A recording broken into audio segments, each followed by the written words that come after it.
Welcome back. We're on part 2 of the DPPT. The second part is focused on stimulating proprioception. So I'm going to take the overstimulation, what we did with the brush, and bring it into joint deep. So you're going to place your hand before and after the joint, and always start at the shoulders before and after the joint. And I'm going to just hold this one firm, and with my other hand, I'm going to push in toward the body. And I'm going to do that 10 times. Good. And then I'm going to take this joint and put it straight and hold right before and right after and push. Now you may notice that on Naya, she hyperflexes. Her joints are loose tone. And so it's important that you make the joint straight. Take the hyperflexion out and just squeeze. Good. Before and after the joint, squeezing 10 times. And on the wrist, you're just shaking her hand. There's 8 little joints, 8 little bones in the carpal bones. And we're just taking them, giving them the best squeeze. On each finger, you want to hold right before and right after and squeeze. 10 times. And this is especially important on these tiny joints. If I don't support right before the joint may just flex in. Now this doesn't hurt. It feels quite relaxed and grounding. How's it feel, Naya? Really great. Really great. Good job. I'm glad. And do you notice the difference between this side, your left side, and your right side? Okay. So like I mentioned, I'm taking the overstimulation of the tactile, brushing, and I'm bringing it into joint deep. So we're going to do each joint, both sides of the body 10 times. There you go. So just continuing each side.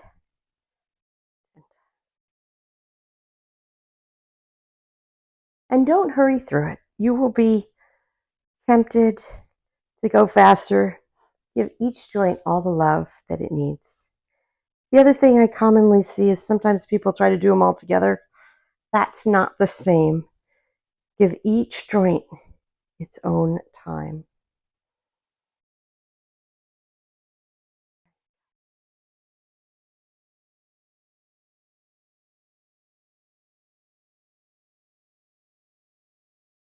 Now, while I'm finishing up on the hands, let's talk about how often you do this.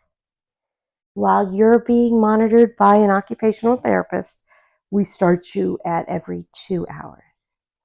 So that would mean if your child wakes up at 7, then you want every 2 hours, which would be 7, 9, 11, 1, 3, 5, 7, and perhaps 9 if they're still awake.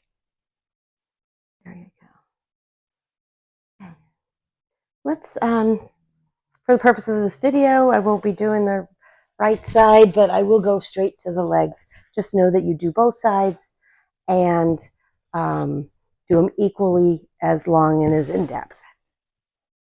Now for the lower body, you want your child to lay flat and you want to find their hip bone, which is right there. So I'm going to put my thumb right above her hip bone and my other hand below the bathing suit line, and I am going to squeeze in. And it's a very interesting feeling. I can actually feel your femur, Naya, pushing up into your hip, into your pelvis. 10 times. Good job. You were doing great. And then I'm going to move down. And because body mechanics is very important, I put the child's knee on mine. And I squeeze. So this allows me to stay upright instead of bending over. We're going to do this 10 times per joint. I'm going to take for the ankle, much like the wrist, I'm going to take my palm and put it right on her heel. Very good. And then for the toes, I'm squeezing in again. There you go. You're doing great. Again, really important that it's not one big toe squishy thing. It's also important to put your finger right before and after the joint.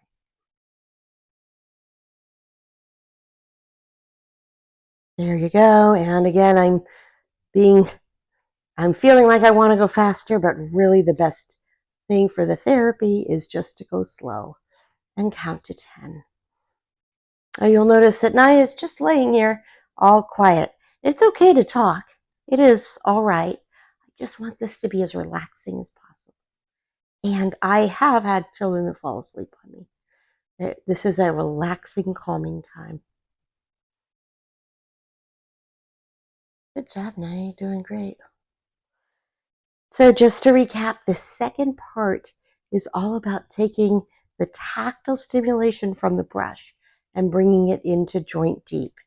This is how we stimulate proprioception, and this is one of the ways that's really, really successful at helping children ground.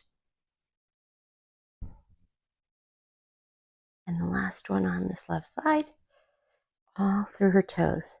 Now, please remember, parents, that if you touch your child's toes after you're done, it's a good time to wash your hands. You want to sit up? So for the purposes of this video, I'm just going to do the left side, but please know that you do the right side equally as you do the left side.